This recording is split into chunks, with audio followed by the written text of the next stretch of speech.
obrigada. Cumprimento também a doutora Inês Guerreiro e agradecer também a presença aqui na Comissão de Saúde para podermos abordar estas temáticas. Eu começava por referir um pouco a evolução em relação à rede de cuidados continuados integrados no nosso país. Estive a analisar e a ver também aquilo que foram os vários relatórios de atividade e de monitorização que marca essa mesma evolução, salvo erro o último do primeiro semestre de 2011, que contém alguns dados e alguns elementos que para nós já manifestámos essa preocupação, muito embora saibamos que, de sua parte, penso que não partilha essa mesma preocupação, que é a evolução da rede, mas o que tem a ver a evolução entre os vários setores. E nesse mesmo relatório, os dados que nos são dados perceber é que a evolução, por exemplo, ao nível do setor público foi a que teve uma menor percentagem de crescimento. Por exemplo, entre o primeiro semestre de 2010 comparando um ano, do primeiro semestre de 2010 e 2011, o crescimento foi de 25%, mas comparando só no último semestre foi de 13%. A par disto, o setor que tem crescido mais em termos percentuais e não em termos absolutos foi o setor privado e nem sequer foi o setor social. E isto traz-nos uma preocupação, porque efetivamente deve haver, e congratulamos com uma evolução positiva, ou seja, do aumento do número, da capacidade de resposta por parte da rede, mas a verdade é que o Estado vai ficando cada vez mais dependente daquilo que é o setor privado, que seja ele social ou não, em detrimento da evolução que deve existir no setor público. Uma coisa é podermos contratualizar com outras entidades quando o setor público não dá essa capacidade de resposta, mas a verdade é que não se tem investido no público e se tem optado por um investimento ao nível do privado. Isto quer em número de camas, a evolução também em número de acordos é semelhante, tem evoluído desta forma. E aqui parece-nos que aliás já anteriormente manifestámos isto, na nossa perspectiva aqui uma desresponsabilização até por parte do Governo nesta matéria, ao não investir também numa evolução, uma maior evolução daquilo que deve ser a capacidade de resposta ao nível do setor público. Uma outra preocupação, e que já foi colocada também aqui, que tem a ver com as dúvidas que foram levantadas em relação ao financiamento da rede dos cuidados continuados, porque o Sr. Ministro, efetivamente, no dia 12 de outubro, fez um conjunto de declarações em que referia que este tinha sido uma das áreas do Ministério da Saúde em que, eu penso que a expressão utilizada até foi desastrosa, que tinha sido das áreas mais desastrosas, mas a questão que se coloca é, efetivamente, que seja esclarecido como é que era feito todo esse procedimento, desde a aprovação das candidaturas até depois aos apoios e a sua concretização, e quais eram as fontes de financiamento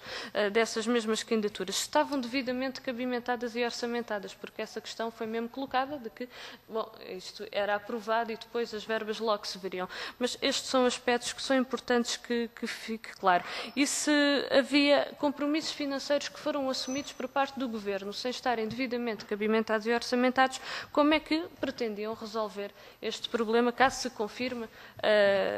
esta afirmação?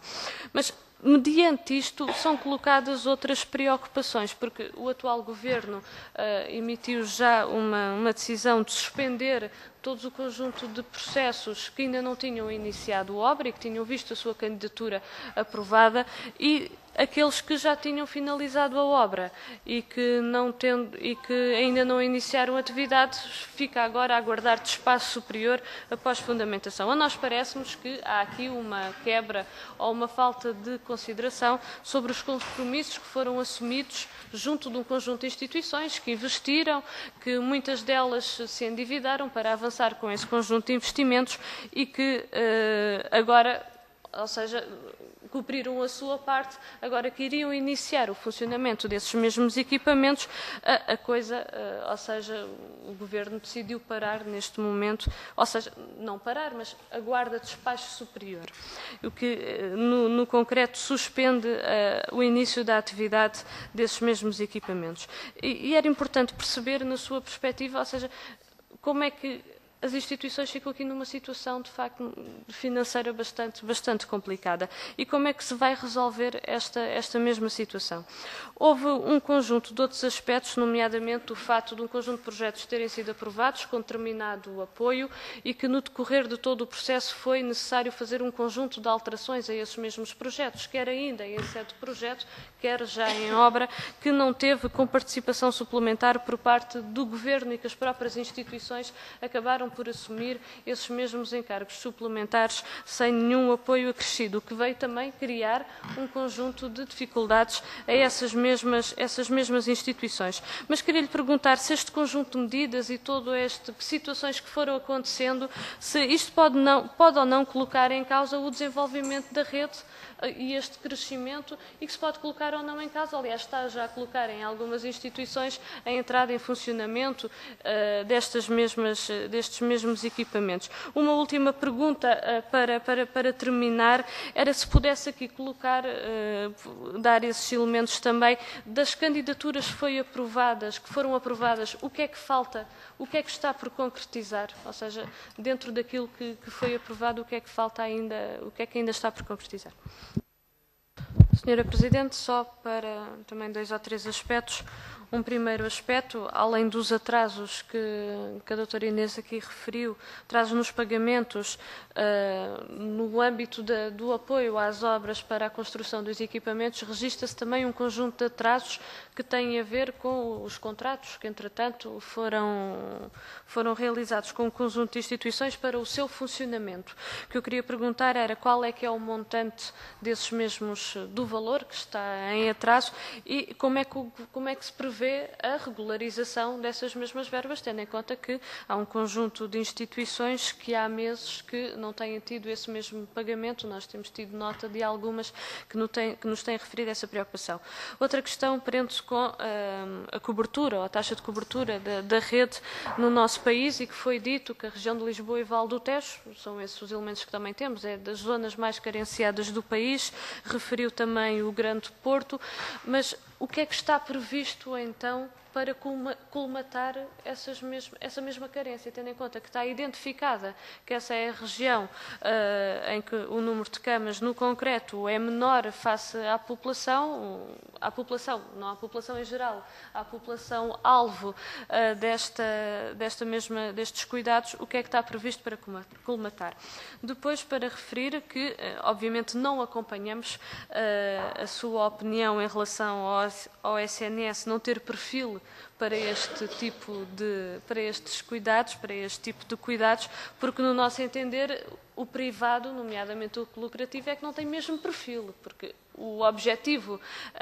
dessas entidades não são os cuidados, são o lucro. Por isso aí, de forma alguma, têm perfil para prestar estes mesmos cuidados de saúde, porque a preocupação principal e aquilo que os move é, de facto, a obtenção do lucro. E daí, só para manifestar e reforçar que entendemos que é necessário alargar a rede pública a este nível. E uma última questão, uma última referência para dizer também que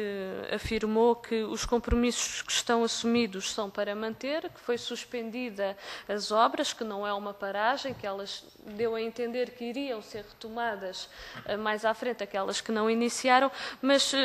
além disso, aquelas instituições em que já terminaram os equipamentos, foi dada uma informação a dizer que, eu vou referir tal e qual,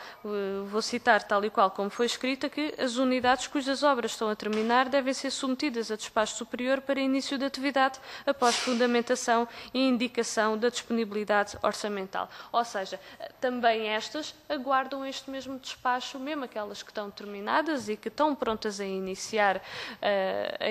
funcionamento. Há pouco dava o exemplo